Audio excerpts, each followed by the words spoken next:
पिछले क्लास में हम लोग हिस्ट्री के वीडियो नंबर फर्स्ट में हम लोग जो इतिहास जाने थे, हम लोग के पास बहुत सारे इतिहास की अवधारणाएं मिली थी, आइडियाज ऑफ द हिस्ट्री। नवीन सामाजिक इतिहास, न्यू सोशल हिस्ट्री, जिसमें सोशल इंग्लैंड के बारे में, सामाजिक इंग्लैंड के बारे में, मैकमास्टर, गोच, बरक, जॉन रिचर्ड, सिडनी, फेरेरो और शॉर्टवेल के बारे में बता दिए थे। सामाजिक इतिहास को हम लोग दो हिस्सों में बांट सकते हैं समय सीमा को।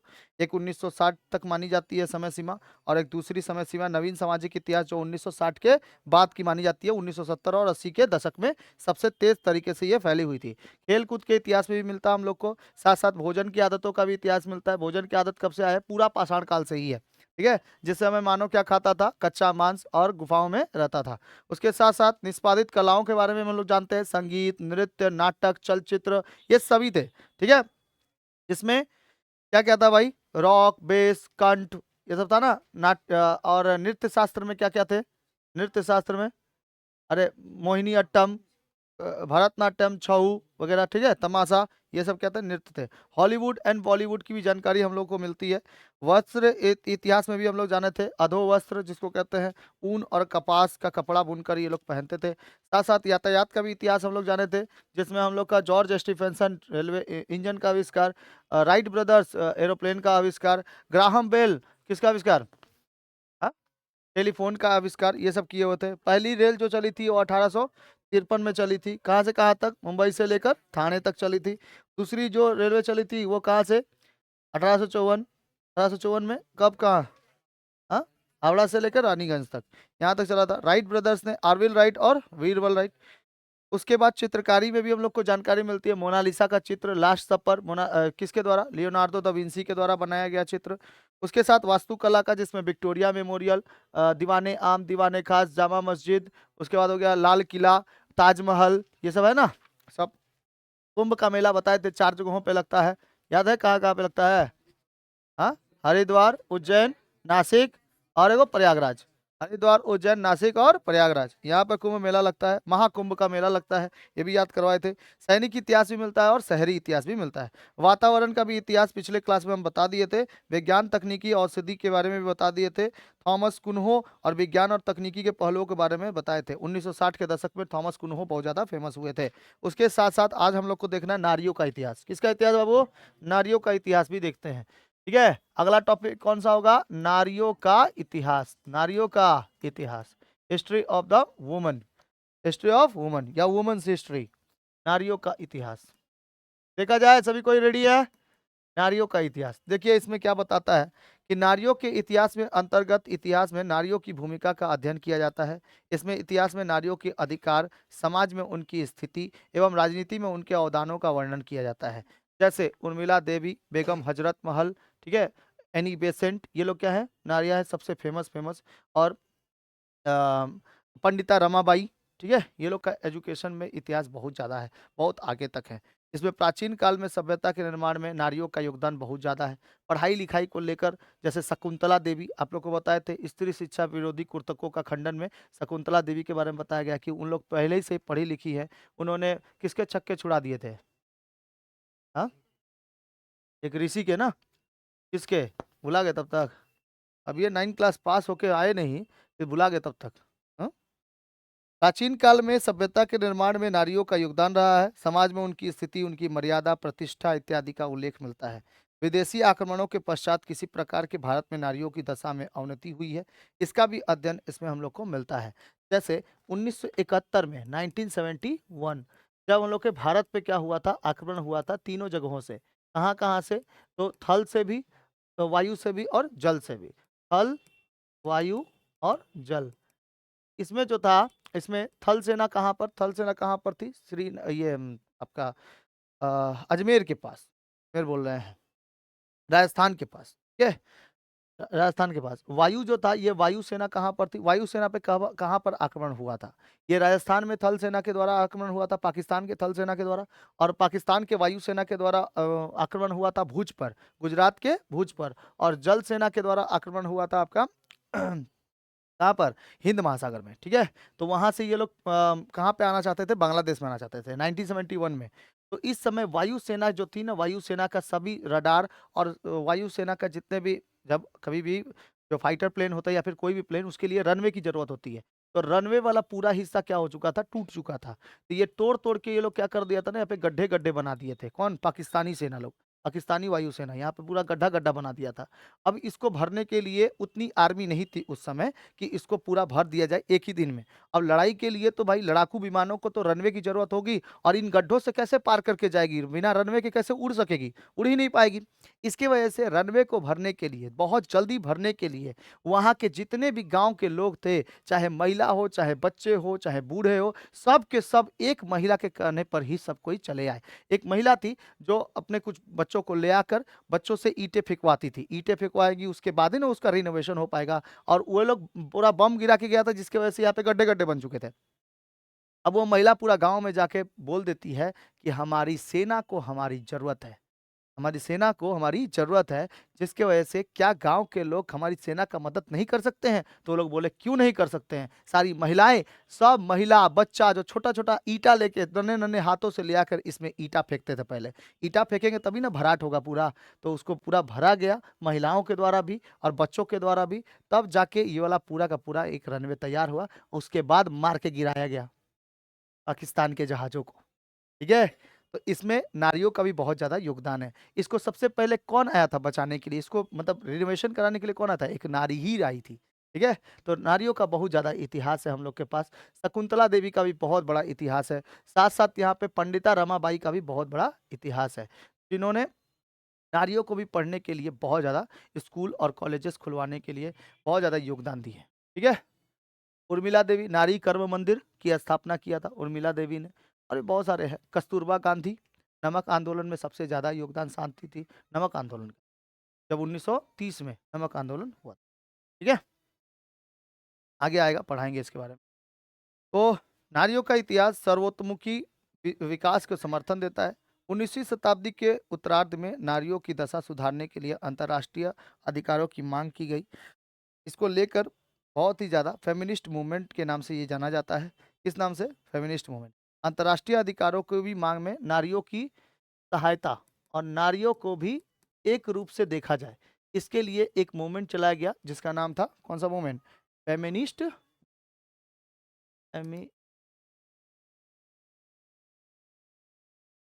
मूवमेंट। ठीक है, फेमिनिस्ट मूवमेंट चलाया गया था नारी के इतिहास में। इसके साथ साथ फेमिनिस्ट मूवमेंट के प्रभाव से इस क्षेत्र में महिलाओं के स्थान दिए जाने लगे और जी रॉबर्ट्स द्वारा रचित पुस्तक, जी रॉबर्ट्स के द्वारा एक रचित पुस्तक है, जी फॉर्बर्स फॉर्बर्स जी फॉर्बर्स द्वारा रचित एक पुस्तक है, द्वारा रचित पुस्तक नाम क्या है? Woman in modern India. नाम क्या है पुस्तक का? Woman in modern modern India, इनके द्वारा एक पुस्तक है। ये कैम्ब्रिज यूनिवर्सिटी प्रेस 1996 में छपा था। कैम्ब्रिज यूनिवर्सिटी प्रेस कहाँ पे छपा था बाबू? Cambridge university press. कब छपा था? 1996 में। ठीक है, ठीक है, याद रहेगा। तुम्हारे सर का जिस साल में जन्म हुआ था उसी में छपा हुआ था। तुम्हारे सर का जिस साल में जन्म हुआ था, समझ आ गया? 1996 में इसी समय छपा था। कैम्ब्रिज यूनिवर्सिटी प्रेस में छपा हुआ था ये। ठीक है, महत्वपूर्ण इतिहास जानने को मिलता है इसमें भी। नारी शिक्षा के बारे में जानने को मिलता है, नारियों के कर्मों के बारे में जानने को मिलता है, नारी कैसे साथ दिए हुए हैं देश में उसका भी जानकारी मिलता हुआ है। ठीक है, तो कौन सी पुस्तक में नारियों की जानकारी मिलती है? किनके पुस्तक में? जी फॉर्बस के रचित पुस्तक में, जो कि पुस्तक का नाम है women in education modern India, Cambridge university press 1996 में जो छापा गया था, इसी में हम लोग को जानकारी मिलती है नारियों के इतिहास के बारे में। आगे बढ़े।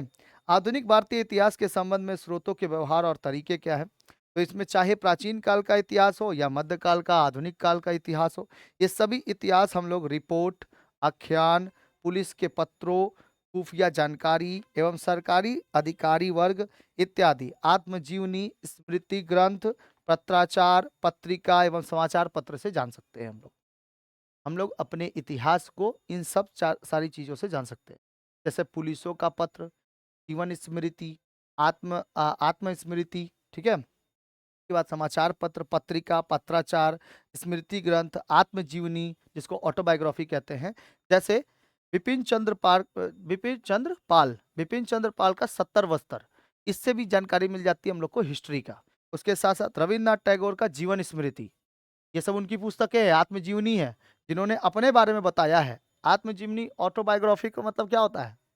ऑटोबायोग्राफी का मतलब होता है अपने बारे में लिखना, बताना, ठीक है। जैसे एपीजे अब्दुल कलाम का, जैसे आर के नारायण का मालगुडी डेज, ठीक है।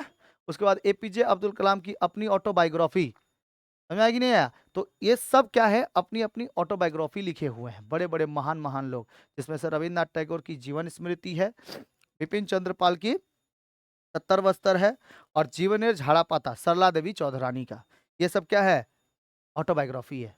समझ में आ गया? तो भारतीय ईस्ट इंडिया कंपनी की स्थापना के समय से ही कंपनी में भारत के व्यापार करने का उद्देश्य कई प्रस्ताव पारित किए। जैसे कई सारे प्रस्ताव पारित किए। किसने प्रस्ताव पारित किए? सरकारी दस्तावेज या खुफिया एजेंसियों की वजह से हम लोग को जानकारी मिलती है। जैसे भारत में ईस्ट इंडिया कंपनी की स्थापना, भारत में ईस्ट इंडिया कंपनी, भारत में ईस्ट इंडिया कंपनी, देखो EIC, समझ जाओगे ना, ईस्ट इंडिया कंपनी, ठीक है। इसके बाद में हो गया ये ब्रिटिश ईस्ट इंडिया कंपनी, बाद में हो गया। भारत में ईस्ट इंडिया कंपनी जो है, इसमें हाउस ऑफ कॉमन्स 1664, इससे जानकारी मिलती है कि ब्रिटिशों ने भारत में क्या किया था, शासन किया था। ये हाउस ऑफ कॉमन्स से जानकारी मिलती है, हाउस ऑफ कॉमन्स, ठीक है। हाउस ऑफ कॉमन्स 1664, एक प्रस्ताव पारित किया गया, इंग्लैंड की प्रजा को भारत में व्यापार करने का समान अधिकार मिला। इंग्लैंड की जो प्रजा थी ना, इंग्लैंड इंग्लैंड की जो प्रजा थी, इनको भारत में व्यापार करने का छूट मिला, व्यापार करने का छूट मिला था, व्यापार करने का छूट, ठीक है। ये लोग देखो व्यापार ही करने आया था, लेकिन यहाँ पे राजा बन गया, हम लोग के एकजुट ना होने के कारण। 1698 में कंपनी ने एक विधेयक पास किया, जिसके अनुसार यह निगमबद्ध कंपनी के तौर पर एक नई कंपनी बनाई गई, जिसको जनरल सोसाइटी के नाम से प्रसिद्ध किया गया। तो जनरल सोसाइटी की स्थापना कब हुई? 1698, जनरल सोसाइटी, ठीक है। किसका बाबू? General society. सोसाइटी का स्पेलिंग सही में लिख देते हैं, सोसाइटी, जनरल सोसाइटी, ठीक है। 1698 में कंपनी ने एक विधेयक पास किया और नियमबद्ध कंपनी को बताया गया था। उसके बाद ब्रिटिश ईस्ट इंडिया कंपनी कई एक्ट पारित किए, ब्रिटिश ईस्ट इंडिया कई एक्ट पारित किए, जैसे 1773 का, 1774 84 का, ठीक है। ये कई सारे एक्ट हैं। 1773 का रेगुलेटिंग एक्ट पारित किया गया, रेगुलेटिंग एक्ट, ठीक है। ये आगे बताएंगे ये सब क्या होता है, रेगुलेटिंग एक्ट। और एक पारित किया गया कौन सा? 1784 का पिट्स इंडिया एक्ट, कौन सा? पिट्स इंडिया एक्ट पारित किया गया, ठीक है। पिट्स इंडिया एक्ट, इससे भी हम लोग की जानकारी मिलती है। 1784 में सर्वोच्च न्यायालय की स्थापना हुई, 1774 में सर्वोच्च न्यायालय, ठीक है, सुप्रीम कोर्ट, सुप्रीम कोर्ट कहाँ पे है? सुप्रीम कोर्ट बाबू अभी हम लोग का सर्वोच्च न्यायालय कहाँ पे है? हाँ? दिल्ली में। पहले कहाँ पर था? कलकत्ता में था सर्वोच्च न्यायालय, ठीक है। सर्वोच्च न्यायालय, सर्वोच्च न्यायालय, सर्वोच्च न्यायालय की भी स्थापना हुई, सर्वोच्च न्यायालय, सर्वोच्च न्यायालय की भी स्थापना हुई 1774 में। 1833 में चार्टर एक्ट लाया गया, 1813, 1833, 1813, 1833, इन दोनों में क्या लाया गया था? चार्टर एक्ट लाया गया था, चार्टर एक्ट, इस एक्ट को चार्टर एक्ट, ठीक है। 1813 का 1833 में भारत के व्यापार में कंपनी का अधिकार समाप्त कर दिया गया। 1813 के एक्ट के तहत, 1813 के एक्ट के तहत भारत में एकाधिकार समाप्त हो गया, कंपनी का एकाधिकार। ये लोग कंपनी लोग एक एक करके अधिकार करते थे, एक राज्य में भी एक देश में भी। तो ऐसे तो नहीं ना चलेगा, आप किसी एक जगह पे राज्य करिए, या फिर राज्य काहे करेंगे हम? हाँ, आप हमारे भारत को हम लोग के जैसा पे छोड़ दीजिए ना, आप काहे यहाँ पर आए हैं? व्यापार करने आए हैं, व्यापार करिए, चल दीजिए, नहीं, हम लोग यहाँ रहने आए हैं, ठीक है। और हम भी लोग बहुत अच्छे से स्वागत कर लेते हैं उन लोग का, और यहाँ से स्वागत करके यहाँ पे रख लेता है। ये लोग पूरा एकदम राजा बन गया। 1833 का चार्टर एक्ट देखो क्या कहता है। 1833 के चार्टर एक्ट में तहत बंगाल के गवर्नर जनरल को भारत का गवर्नर जनरल बना दिया गया। 1833 के चार्टर एक्ट के तहत बंगाल का जो गवर्नर जनरल था, गवर्नर जनरल, ठीक है, इसको क्या बना दिया गया? भारत का गवर्नर जनरल बना दिया गया। भारत का गवर्नर जनरल, याद रहेगा। बोलेगा क्वेश्चन, बंगाल का गवर्नर जनरल कब भारत का गवर्नर जनरल बन गया? 1833 के चार्टर एक्ट के तहत। भाई जब तक एक्ट पारित नहीं करेंगे तब तक कोई नियम कानून मानेगा नहीं। इसीलिए एक्ट पारित करने के लिए ये लोग कुछ ना कुछ किसी ना किसी समय पे एक्ट लेके आते थे, कोई ना कोई नियम लेके आते थे, और इस नियम में कुछ ना कुछ लिखा हुआ रहता था। तो इसी नियम के तहत 1833 के तहत आप लोग जो गवर्नर जनरल पढ़ते हो वो सब किस में आता है? पहले बंगाल के गवर्नर जनरल बन के आए थे, और उसके बाद कौन हो गए? भारत के गवर्नर जनरल। समझ में आ गया? भारत के गवर्नर जनरल, कोई दिक्कत है? फिर 1833 ईस्वी में क्या हुआ था? इसके तहत बंगाल के गवर्नर 1833 बंगाल के गवर्नर जनरल भारत के गवर्नर जनरल बन गए। 1813 के एक्ट में क्या हुआ था? भारत में व्यापार पर कंपनी का एकाधिकार समाप्त कर दिया गया। भारत में व्यापार व्यापार का एकाधिकार, व्यापार पर से कंपनी का एकाधिकार एकाधिकार समाप्त कर दिया गया, ठीक है। एकाधिकार समाप्त कर दिया गया, याद रहेगा। तो 1813 के तहत क्या किया गया? एकाधिकार समाप्त कर दिया गया। 1664 में हाउस ऑफ कॉमन्स, कहाँ पे? इंग्लैंड प्रजा भारत में व्यापार करने का छूट मिल गया। 1698 में जनरल सोसाइटी बनी। 1773 में रेगुलेटिंग एक्ट बना। 1784 में ईस्ट इंडिया एक्ट बना। 1774 में सर्वोच्च न्यायालय, और 1813 में चार्टर एक्ट। भारत को व्यापार करने का एकाधिकार कब समाप्त कर दिया गया? 1813 में। 1833 में क्या हुआ था? बंगाल के गवर्नर जनरल भारत के गवर्नर जनरल बन गए थे। देखिए ध्यान से, 1833 के चार्टर एक्ट के तहत बंगाल के गवर्नर जनरल को भारत का गवर्नर जनरल बना दिया गया। बंगाल के जो पहले गवर्नर जनरल थे, बंगाल के जो पहले गवर्नर जनरल थे, समझ में आइए, इधर देखिए, बंगाल के जो पहले गवर्नर जनरल थे वो कौन थे? Warren Hastings. Warren Hastings, Warren Hasting या वॉरेन हेस्टिंगस, ठीक है, वॉरेन हेस्टिंगस, वॉरेन हेस्टिंगस, ये पहले बंगाल के गवर्नर जनरल थे। अब भारत के पहले गवर्नर जनरल कौन थे? Lord William Bentinck. Lord William Bentinck, ठीक है, लॉर्ड विलियम बेंटिक। इनका शासनकाल 1828 से लेकर 1835 तक था। कब से कब तक था? 1828 से लेकर 1835। वॉरेन हेस्टिंगस थे 1772 से लेकर 1785 तक, ठीक है बाबू, याद रहेगा। लॉर्ड विलियम बेंटिक के समय ही सती प्रथा को टोटली बंद करा दिया गया, राजा राम मोहन राय के सहयोग से। इसीलिए वो भारत के पहले गवर्नर जनरल थे, लॉर्ड विलियम बेंटिक। और ये बंगाल के गवर्नर जनरल पहले वॉरेन हेस्टिंगस 1772 से लेकर 1785, और लॉर्ड विलियम बेंटिक 1828 से लेकर 1835 तक। कोई दिक्कत है किसी को? चार्टर एक्ट का मतलब समझ में आया? ये लोग कुछ ना कुछ क्या लेके आते थे? एक्ट लेके आते थे। कोई दिक्कत? समझ में आ गया? समझ में आया? रेगुलेटिंग एक्ट देख लिया जाए। 1773 का रेगुलेटिंग एक्ट, 1773 का रेगुलेटिंग एक्ट ब्रिटिश संसद द्वारा ईस्ट इंडिया कंपनी के कामकाज को नियंत्रित और विनियमित करने के लिए पारित का पहला कानून था। ये ब्रिटिश ईस्ट इंडिया कंपनी यहाँ पर पहला कानून बनाई थी, ब्रिटिश ईस्ट इंडिया कंपनी, कि कैसे यहाँ पर व्यापार होगा, ठीक है। ये देखो यहाँ पे क्या था? ईस्ट इंडिया कंपनी पहले, उसके बाद क्या आया? British east India company. ये रेगुलेटिंग एक्ट पारित करके यहाँ पर बंगाल के गवर्नर जनरल बनाए गए। 1774 में कलकत्ता में सर्वोच्च न्यायालय की स्थापना हुई। ये जो देखो रेगुलेटिंग एक्ट बन गया जब, तो इन लोगों के पूरा ऊपर हकदार आ गए, और ये लोग क्या करने लगे? British east India company, British संसद द्वारा बनाई गई ईस्ट इंडिया कंपनी के कामकाज को नियंत्रित करने के लिए, इन लोग के कामकाज मतलब काम कैसे करते, कामकाज को नियंत्रित करने के लिए एक्ट बनाया गया था, ठीक है। कहाँ से बन के आया था? इंग्लैंड से। इसीलिए हम लोग के संविधान में सबसे ज्यादा अगर कोई एक्ट वगैरह पास होते हैं तो इसी सब जगहों से वहां से कुछ ना कुछ उठा लिए जाते हैं। इसीलिए इंग्लैंड की जैसी संविधान है उसमें से और भारत का जैसा संविधान है लगभग 85% मैच करता है। कितना? 85% मैच करता है।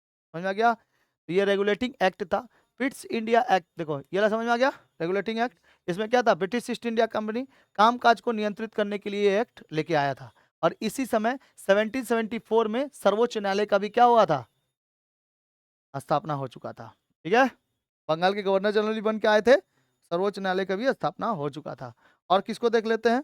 पिट्स इंडिया एक्ट 1784 देखा जाए। हाँ, ब्रिटिश संसद एक महत्वपूर्ण कानून था जिसमें ईस्ट इंडिया कंपनी के कार्यों को विनियमित करने के लिए भारत में ब्रिटिश शासन को सुदृढ़ करने के लिए दोहरे नियंत्रण यानी डुअल कंट्रोल की स्थापना किया। इसमें क्या हुआ था? Dual control, dual control, dual control की स्थापना किया गया था। इसके तहत जो भी पैसा, जो भी टैक्स, जो भी राजनीतिक कार्यों को अलग किया गया जिसमें ब्रिटिश सरकार का कंपनी पर सीधा नियंत्रण होता था। ब्रिटिश सरकार जो होती थी ना, ब्रिटिश गवर्नमेंट जो होती थी, ये डायरेक्ट जो सरकार होती थी ये सीधा नियंत्रण कहाँ पे करता था? कलकत्ता में सीधा नियंत्रण करता था, किसी को देता नहीं था।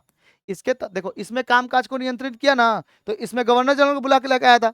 अब गवर्नर जनरल जो थे ये लोग खुद पैसा रख लेते थे, इंग्लैंड में भेजबे नहीं करते थे। तो इंग्लैंड को, महारानी को पैसा कैसे मिलेगा? इसके वजह से इन लोगों ने डुअल कंट्रोल लेके आया कि आप लोग काम करो कि आप अपने भी कुछ टैक्स रखो और उसके बाद इंग्लैंड में भी टैक्स भेजो। जिसकी वजह से ये ब्रिटिश गवर्नमेंट डायरेक्ट कुछ भी काम होता था तो वो सीधा यहां पर एक्शन ले सकती थी। देखो, देश हमारा, देश के लोग हमारे, नियम कानून कौन बना रहा है? ये लोग अपने में लड़ झगड़ के, देश के लोगों के बारे में कुछ नहीं। ठीक है, ये लोग इस लोग एक्ट बनाते थे। तो ये एक्ट के तहत ही क्या चलता था? हमेशा कुछ ना कुछ एक्ट बना के फेंक देते थे। तो ऐसे ही एक्ट चलते थे। 1664, 1698, 1773, 1784, 1774, 1813, 1833। चार्टर एक्ट हमेशा याद रखना है आप लोग को। इसका एक्ट, चार्टर एक्ट। ठीक है, आगे बढ़े, आगे बढ़ जाए। फिर भारत सरकार अधिनियम, भारत सरकार अधिनियम, भारत सरकार अधिनियम कब कब आया? 1909। और देखो दिया है 1919, साइमन कमीशन 1927। भारत सरकार अधिनियम दो जगह पे, एक ठो 1909 में और एक ठो कब? 1919। ठीक है, 1919। साइमन कमीशन कब आया Bharat? Sir John Simon, Simon commission, Simon commission, Simon commission कब आया था? 1927। और इनका 1927, और इनका विरोध किया गया था किसके द्वारा? लाला लाजपत राय के द्वारा, पंजाब में। ठीक है, काला झंडा दिखाकर इनको वापस बाहर भेजा गया और साइमन गो बैक का नारा लगाया गया। Simon go back, Simon go back. Bharat सरकार अधिनियम फिर बना, भारत सरकार अधिनियम, भारत सरकार अधिनियम, भारत सरकार अधिनियम फिर कब बना? 1935। यही एक्ट जो था ना, ये हम लोग के संविधान में सबसे ज्यादा एक्ट्स कहाँ से लेके आए गए थे? यही भारत सरकार अधिनियम। सबसे ज्यादा का नियम कानून बनाए कहाँ से बनाए गए? 1935 का। और 1947 में महत्वपूर्ण था। ये कहाँ से कहाँ तक था? 1935 से लेकर 1947 ईस्वी तक पूरा महत्वपूर्ण था ये। ठीक है बाबू, समझ आ गया? इस तरीके से ये जो, देखो इतना जो हम लिखे हैं इसमें कोई ना कोई तो दस्तावेज ऐसा होगा जो हम लोग के पढ़ाई के लिए होगा। सभी के सभी दस्तावेज हैं, मोटे मोटे कॉपी है। ठीक है, ये भी क्या एक मोटा मोटा कॉपी है। साइमन कमीशन कैसे भारत आएगा, तो कैसे रहेगा, कहाँ रहेगा, क्या खाएगा, क्या पिएगा, सब लिखा हुआ रहता था। उसके साथ भारत सरकार अधिनियम जब बना तो कौन से रूल्स होंगे, कौन से रेगुलेशंस होंगे, कौन सा फंडामेंटल राइट्स मिलेगा, घूमने फिरने की आज़ादी मिलेगी कि नहीं मिलेगी, व्यापार करने का आज़ादी मिलेगा कि नहीं विदेश से व्यापार करने का आज़ादी मिलेगा कि नहीं मिलेगा, ये सब के सब भारत सरकार अधिनियम में लिखा हुआ था। ठीक है, उसके तहत ही 1947 में हम लोग का देश जब आजाद हो गया, ये सब एक कैटेगरी से मिलाकर मिलाकर हम लोग का एक संविधान बना। ठीक है, इसमें आज 400 से ज्यादा आर्टिकल्स हैं और 22 गो से ज्यादा, 25 गो लगभग चैप्टर्स हैं। वो चैप्टर्स बनाए गए हैं। और उस चैप्टर्स में हर एक आर्टिकल्स लिखे गए हैं। पेजेस को ही हम लोग उसमें क्या बोलते हैं, आर्टिकल्स बोलते हैं। उसका एक किताब बनाया गया, ये सबको जोड़ के एक किताब बनाया गया और ये दस्तावेज बने। दस्तावेज लगभग देखो कितनी बताई जाती है, दस्तावेज की संख्या लगभग सरकारी दस्तावेज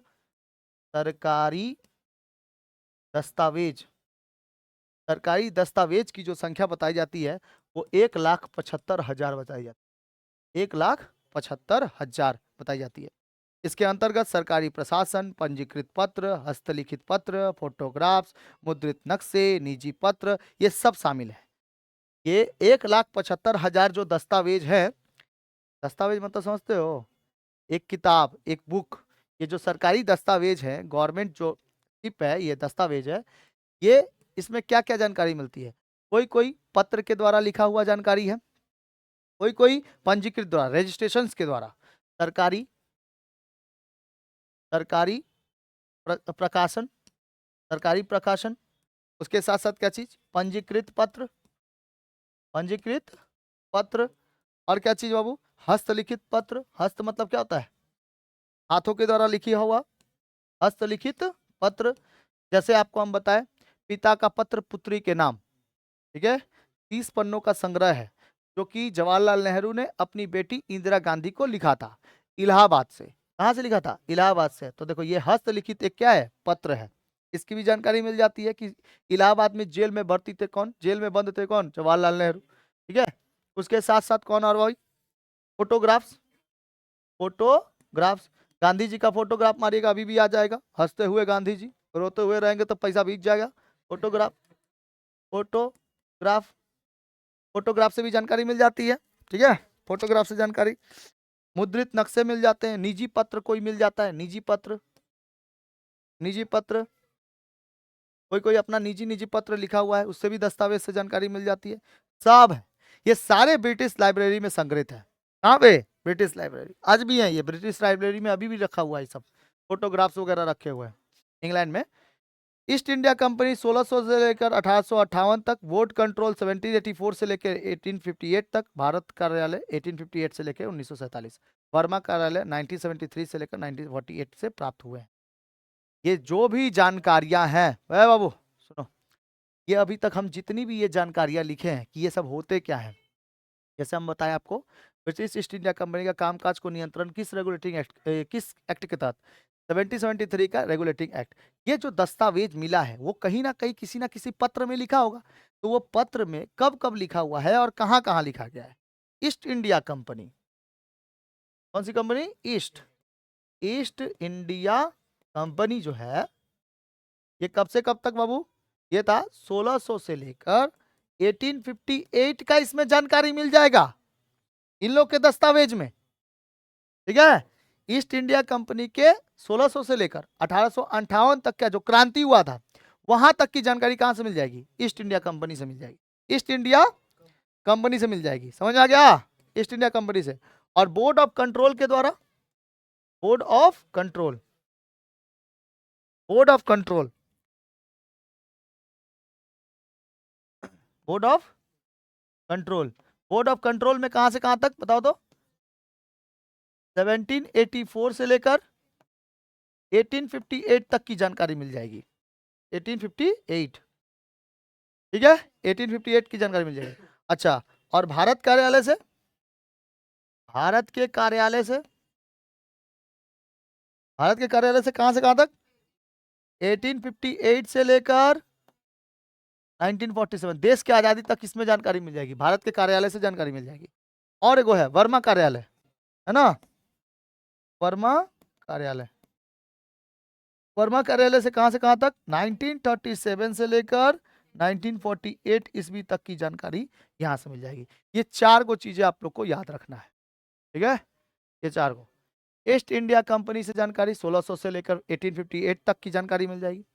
बोर्ड ऑफ कंट्रोल से 1784 से लेकर 1858 तक, भारत के कार्यालय से 1858 से लेकर 1947 तक, और वर्मा कार्यालय से 1937 से लेकर 1948 तक।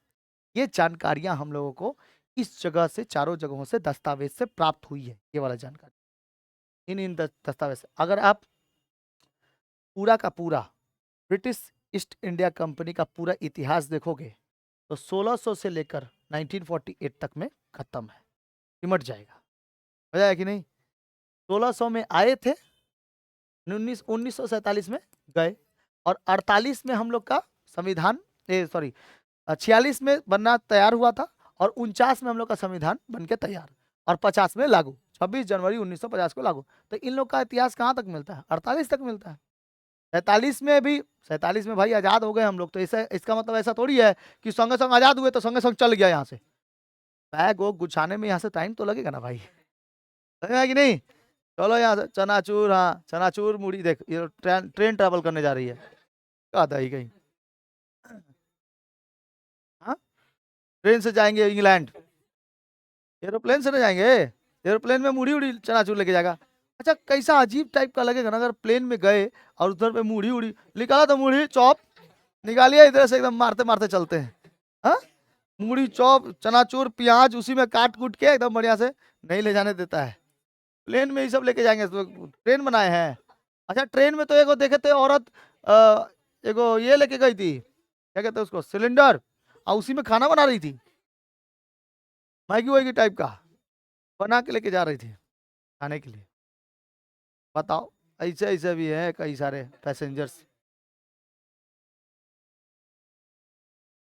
आगे देखो, इसके अलावा हम लोग को बहुत सारी जानकारी मिलती है, पुलिस अधिकारियों से भी जानकारी मिल जाती है, बहुत सारे खान पान रहन सहन सबकी जानकारी मिल जाती है। चलिए अब देखते हैं हम लोग किसका बाबू, 70 वस्तर, 70 वत्सर, ठीक है, 70 वत्सर। ये क्या है? बिपिन चंद्र पाल का लिखा हुआ एक आत्मजीवनी है, सुनिए ध्यान से, 70 वस्तर। चलिए समझ में आ जाएगा, बिपिन चंद्र पाल। थोड़ा थोड़ा सा आप लोग नोट्स टाइप का बना लेंगे बाबू। ए, ये हीरोइनी थी, ये ऐसा हो गई है, अपने आप को ऐसे कर ली है।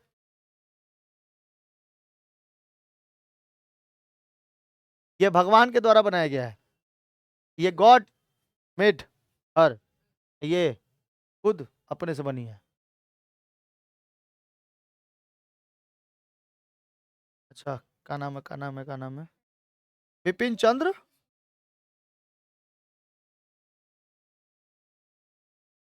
बिपिन चंद्र पाल। ये फोटो ले लेते हैं, यही वाला है ना फोटो? दूसरा फोटो है, ये वाला फोटो है, ये वाला है, ये वाला फोटो है, फोटो बोलता है रे, फोटो ना, ये वाला ले ले। ये अच्छा लग रहा है, ब्लैक एंड व्हाइट में, थोड़ा पुराना पुराना टाइप का लग रहा है।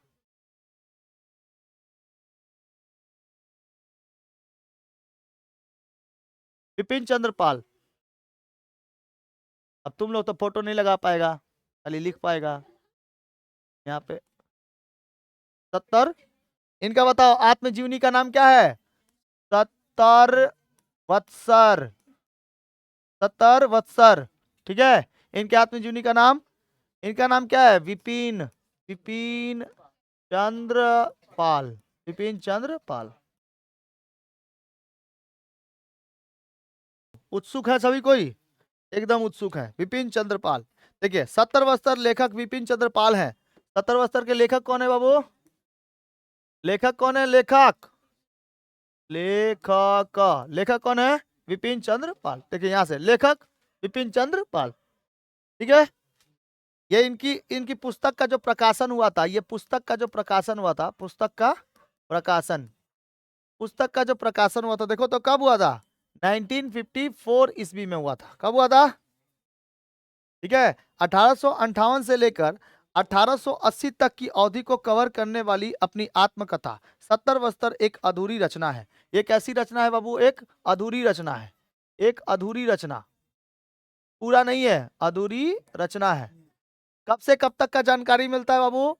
1858 से लेकर 1880 तक की इसमें जानकारी मिलती है। कहां से कहां तक का?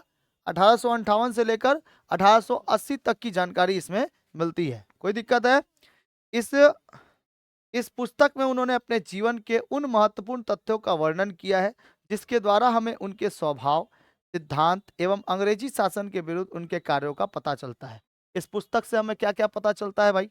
इस पुस्तक से हमें पता चलता है उनके स्वभाव के बारे में, के स्वभाव के बारे में, स्वभाव, और क्या चीज, सिद्धांत,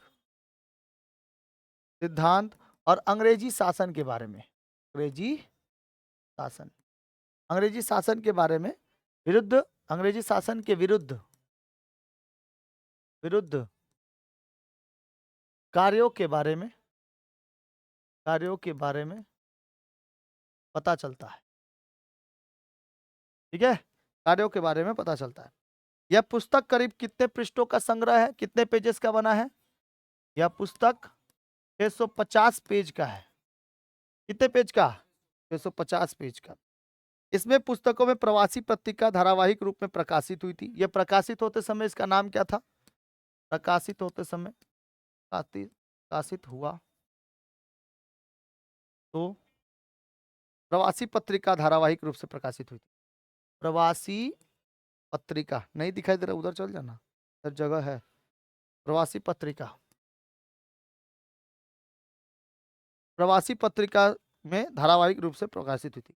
इस पुस्तक से हमें पता चलता है कि विपिन चंद्र पाल एक सिद्धांतवादी व्यक्ति थे। ये कैसे व्यक्ति थे? स्वभाव कैसा, सिद्धांतवादी व्यक्ति थे ये, इस पुस्तक से पता चलता है। उन्होंने अपने सिद्धांतों के साथ साथ कभी समझौता नहीं किया। यहाँ तक कि उनके सिद्धांत पिता और पुत्र के संबंधों के बीच में आए थे। इस कारण उन्होंने अपने पिता से गुजारा भत्ता लेने से इनकार कर दिया और स्वयं ही रोजी रोटी खोज पे निकल पड़े। इसी क्रम में उन्होंने कटक में प्रधानाध्यापक का कार्यभार संभाला। कहाँ पर? कटक में।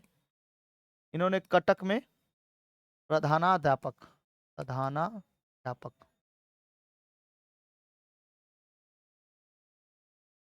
प्रधानाध्यापक का कार्यभार संभाला था, कार्यभार संभाला था। ठीक है, लेकिन वहां भी विद्यालय के प्रबंधक ने इनके विचार नहीं मिले, जिसके कारण इन्होंने प्रधानाचार्य के पद से त्याग पत्र दे दिया। इस पुस्तक में उन्होंने माना कि सुरेंद्रनाथ बनर्जी को प्रोत्साहन से ये राजनीति में उतरे और अपने जन्मजात विद्रोही स्वभाव के कारण शीघ्र ही गरम दल के नेताओं में शामिल हो गए। किस दल के नेता थे ये? गरम दल। आपको याद करिए, बताए थे लाल बाल पाल, उसमें से कौन थे? लाला लाजपत राय, बाल गंगाधर तिलक और विपिन चंद्र पाल। ठीक है, तो ये किस दल के नेता थे? गरम दल के नेता थे। ये किससे प्रभावित, किससे थे बाबू? गरम दल के नेता थे अगर ये, तो प्रभावित किससे थे? प्रभावित किससे थे? प्रभावित थे सुरेंद्रनाथ बनर्जी से। ठीक है, प्रभावित थे किससे? सुरेंद्रनाथ बनर्जी, सुरेंद्रनाथ, सुरेंद्रनाथ बनर्जी की वजह से ये किस में कदम रखे थे? राजनीतिक में कदम रखे थे, राजनीति में, राजनीति में कदम रखे थे। किसके वजह से? सुरेंद्रनाथ बनर्जी की वजह से। राजनीति लिख रहे हैं, राजनीति में कदम।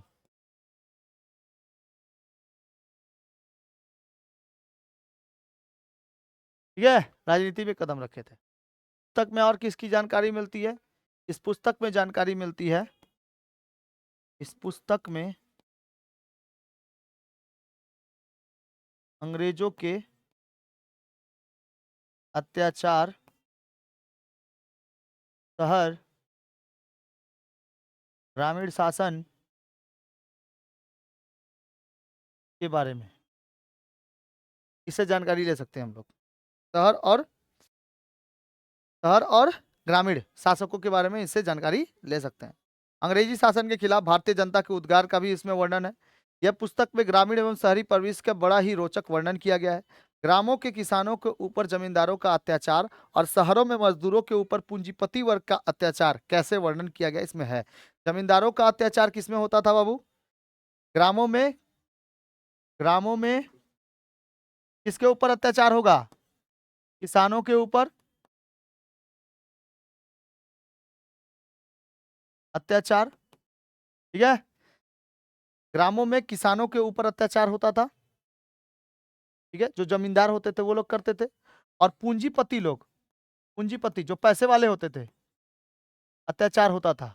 आज देखो, जहाँ पे 0 रुपया का रिचार्ज, जो 0 रुपये में क्या कर दिया, रिचार्ज खुलवा दिया, और अभी देखो 300 रुपया 400 रुपया पे रिचार्ज होता है।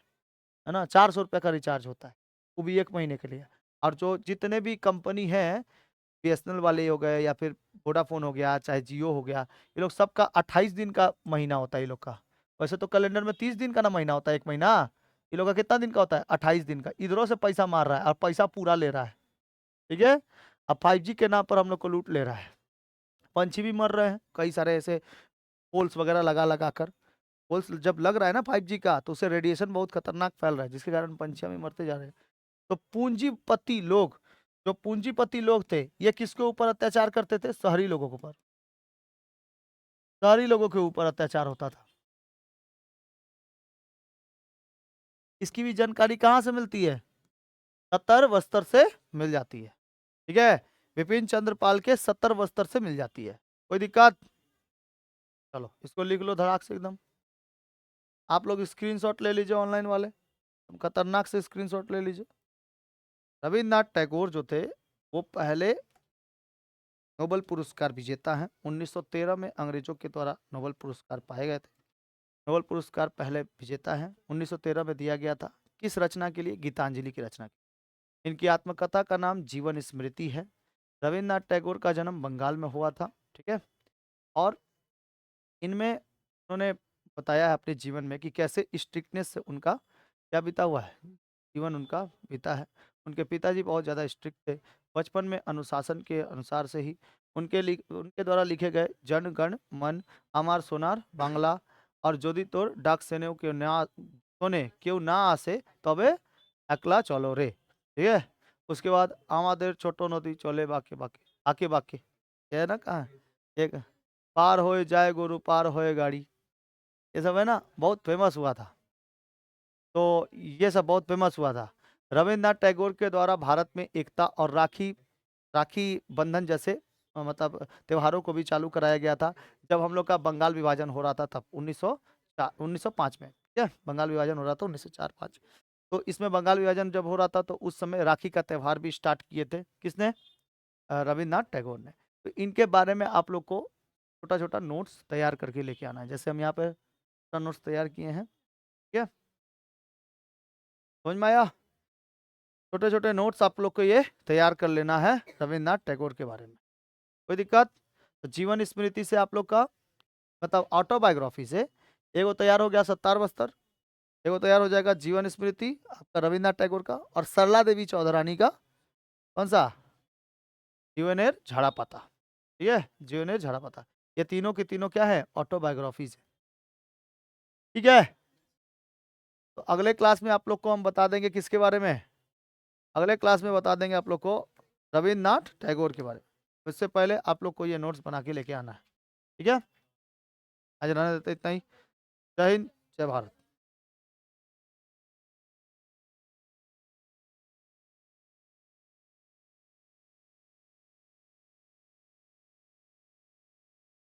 Don't forget to subscribe my channel.